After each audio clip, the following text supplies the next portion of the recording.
ఆయన చచ్చిపోయాడు. ఎవరట ఆయన? ధనవంతుడు. చనిపోయి నరకానికి వెళ్ళిపోయి ఆ జ్వాలల్లో, ఆ మంటల్లో మండిపోతున్నాడు.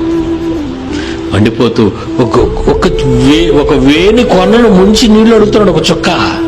అప్పుడు నువ్వేమో భూమి మీద పుట్టి డబ్బు ఉంది కదా అని నీ ఇష్టం వచ్చినట్టుగా నీ పని చేసుకున్నావు. ఉదయం లేచిన కాడికి రాత్రి పడుకున్నంత వరకు నీ పనే, నెలంతా నీ పనే, సంవత్సరం అంతా నీ పనే, బ్రతుకంతా నీ పనే.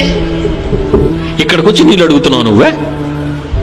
కుమారుడా, నీవు నీ జీవిత కాలమందు నీకిష్టమైనట్టు సుఖం అనుభవించావు కదా,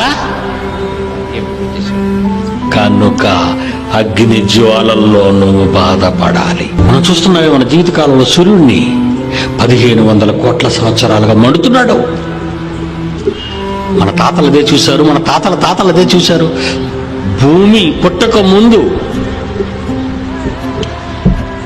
మనం లేంగా, అప్పుడు కలిగాయి ఇవన్నీ.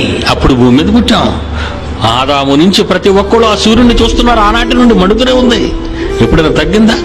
వేడి తగ్గిందా? వెలుగు తగ్గిందా? చెప్పండి. సృష్టిలో మన కళ్ళ ముందు కనిపించే సూర్యుడే మండుతుంటే ఆత్మ అంటే పురుగు అన్నారు దాన్ని. పురుగు ఆత్మ. నరకమున వారి పురుగు చావదు, అగ్ని ఆరదు. ఇక్కడ సూర్యుడు ఆరటం లేదు 1500 కోట్ల సంవత్సరాలుగా. నరకం ఎలా